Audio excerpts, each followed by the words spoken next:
Frères et sœurs, bonjour. Je vous salue tous dans le nom du Seigneur Jésus-Christ. Je bénis Dieu pour la présence de tout un chacun. Aujourd'hui particulièrement, je suis très heureux de pouvoir vous retrouver après un moment d'absence, une période pendant laquelle j'ai eu à m'occuper de choses et d'autres, m'occuper de moi-même, faire face à certaines vicissitudes de la vie, traverser des hauts et des bas, traverser tout un certain nombre de choses qui font que j'ai dû mettre sur le côté cette activité Ramène ta Bible. Alors précisément, justement, le thème de mon exhortation d'aujourd'hui, c'est justement la pression. La pression qu'on peut avoir sur les épaules, qu'il s'agisse d'une pression économique, qu'il s'agisse d'une pression sociale, d'une pression spirituelle, de quelque nature qu'elle soit, cette pression, mon frère, ma soeur, va te pousser à mettre sur le côté certaines priorités, mettre sur le côté certaines choses qui vont s'avérer plus tard être des choses cruciales. Alors cette exhortation sera tirée de la Bible, dans le livre de Matthieu, dans l'évangile de Jésus-Christ selon Matthieu au chapitre 12 au verset 40. La Bible dit ceci: « Car de même que Jonas fut 3 jours et 3 nuits dans le ventre d'un grand poisson, de même le Fils de l'homme sera 3 jours et 3 nuits dans le sein de la terre. » Parole du Seigneur. Alors de quoi s'agit-il? En fait, Jésus fait référence ici au prophète Jonas, que Dieu avait envoyé dans l'Ancien Testament vers Israël, une tribu d'Israël qui se trouvait dans la ville de Ninive. Or, à cette époque-là, les gens étaient dans une perdition telle, les gens étaient dans des crimes, dans des abominations, à tel point qu'ils avaient déclaré ouvertement qu'ils ne voulaient pas voir de prophète chez eux. Ils avaient déclaré ouvertement que si un prophète ose venir ici nous prêcher la parole de Dieu, on va lui couper la tête et on va enfoncer une pique pour présenter sa tête en exposition. Et Jonas avait eu vent de cela et il avait peur. Il avait la pression sociale. Il avait la trouille d'aller là-bas et de mourir. À telle enseigne qu'il a voulu s'enfuir. Je ne vais pas répéter ici l'épisode durant lequel il s'est trouvé avec des marchands sur un bateau, qu'ensuite ils l'ont jeté à la mer. Ce qui m'intéresse ici, c'est de savoir que précisément lorsqu'ils l'ont jeté à la mer, il s'est retrouvé dans le ventre d'une baleine. Et à l'intérieur de l'estomac de cette baleine, la pression, elle s'est accentuée. Parce que là, dans l'eau, il y avait la pression de l'eau. Il y avait cette pression de l'eau, la pression du ventre de la baleine.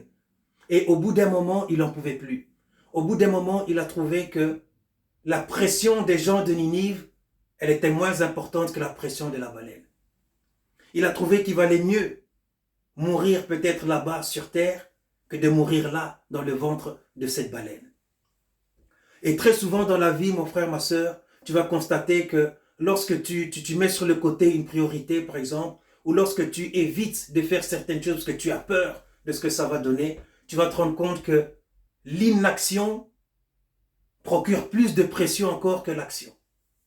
Ne rien faire te provoque plus de troubles encore que de faire la chose qui te fait pourtant si peur. Et c'est symbolisé dans les Écritures par le fait que la baleine, elle a vomi Jonas. Lorsqu'elle l'a vomi et qu'il est allé, il a été libéré du poids de la pression de l'inaction et ça lui a donné du courage pour aller prêcher. Et la Bible dit plus loin, ici donc je pense que c'est au verset 41, la Bible dit que les gens se convertirent à la prédication de Jonas. Ça veut dire que non seulement il est allé, mais en plus de ça, il a eu du succès et il a rencontré les conversions, il a rencontré ce que Dieu voulait accomplir au travers de lui. Il a pu communiquer le Saint-Esprit. Et Jésus se compare à Jonas. Jésus, il dit, moi aussi, j'ai été 3 jours et 3 nuits dans le sein de la terre. C'est-à-dire que Jésus, pendant qu'il était mort, la mort ne pouvait pas le contenir. Et lui aussi, la terre l'a rejeté. Lui aussi, il est ressuscité d'entre les morts. Et s'il est ressuscité d'entre les morts, c'est pour te communiquer à toi, mon frère, ma soeur, le Saint-Esprit de Dieu.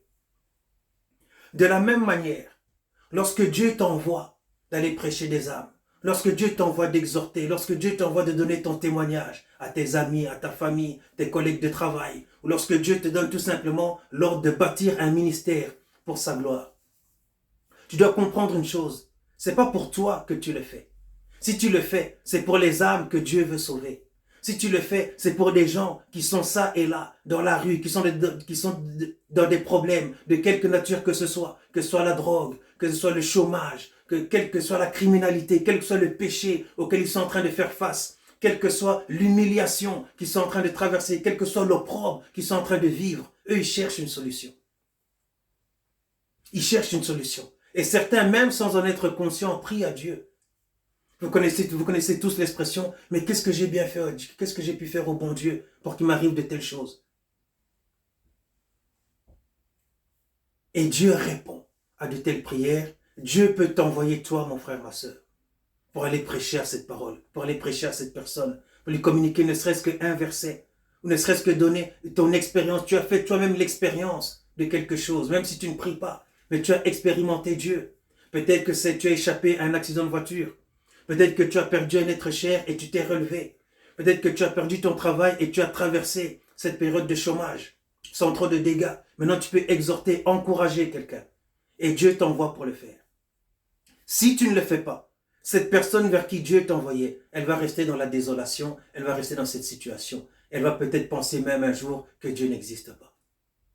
Voilà pourquoi Dieu permet, quand il compte sur toi, quand il s'appuie sur toi, Dieu permet que tu puisses vivre la pression, que tu puisses rencontrer une oppression, quelque chose qui t'oppresse, quelque chose qui te comprime, quelque chose qui si tu ne réagis pas, tu peux mourir.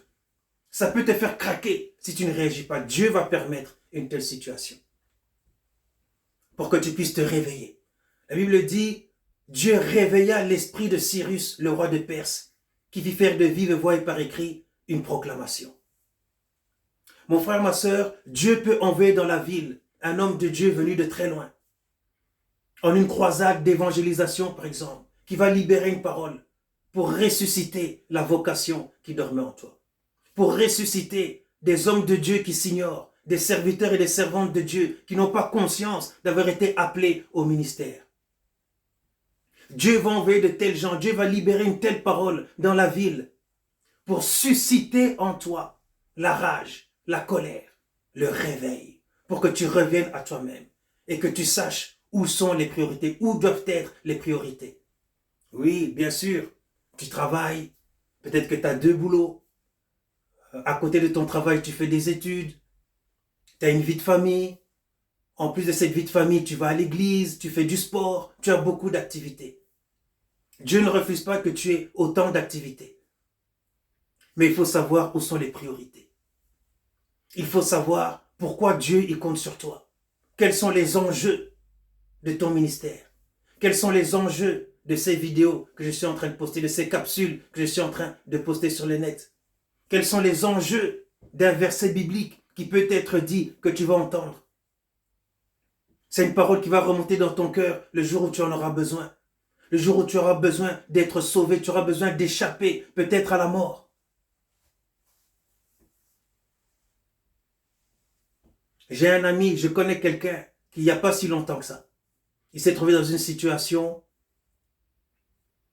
on lui a mis un pistolet sur la tête. On lui a braqué une arme sur la tête. C'est quelqu'un qui va à l'église pourtant. Mais cependant qu'il va à l'église, il a des fréquentations, il a des habitudes, il a un mode de vie qui fait qu'il est toujours en contact, il est toujours dans les milieux de la criminalité, de la drogue, il est toujours dans la rue, en vérité. Et dans la rue, il est tombé sur un type qui lui a braqué une arme. Et le mec allait tirer. Au moment où le mec allait tirer, l'arme, elle s'est enrayée. Pendant qu'il essayait de réarmer le pistolet, l'ami dont je vous parle, il a réussi à s'enfuir. Il est revenu à l'église et il m'en a parlé. Et Dieu m'a dit dans mon cœur, c'est pour de tels cas que je t'ai envoyé. C'est pour des gens comme lui que je t'ai envoyé de prêcher l'évangile. Et toi, tu ne le fais pas parce que tu as des activités, tu as des occupations sur le côté. Toi, mon frère, ma soeur, le Saint-Esprit, il est attristé quand tu ne fais pas le travail qu'il te demande. Nous sommes là. Si tu sens en toi la vocation, sache que ton devoir, c'est d'établir le royaume de Dieu dans les cœurs des gens. Établir le royaume de Dieu, c'est communiquer aux gens le Saint-Esprit. Une prédication, elle doit avoir quatre effets. Premièrement, présenter Jésus-Christ. Deuxièmement, faire accepter Jésus dans son cœur comme Seigneur et Sauveur. Troisièmement, conduire à la repentance. Et quatrièmement, communiquer le Saint-Esprit de Dieu.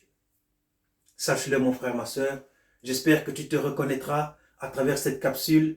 J'espère que tu as aussi décidé de faire un pas vers le Seigneur, qu'il s'agisse de donner un coup de fil à une amie pour lui dire un verset biblique, qu'il s'agisse d'inviter un collègue de travail à l'église, ou qu'il s'agisse encore de bâtir une œuvre, de bâtir un ministère. Fais ce que Dieu t'a appelé à faire, si tant est que tu as été appelé à servir le Seigneur. Mon frère, ma sœur, que l'Éternel te bénisse et qu'il te garde. Que Dieu fasse luire sa face sur toi, qu'il t'accorde sa grâce, que Dieu tourne sa face vers toi et qu'il te donne la paix. Tous et toutes, je vous aime dans l'amour du Seigneur. À bientôt.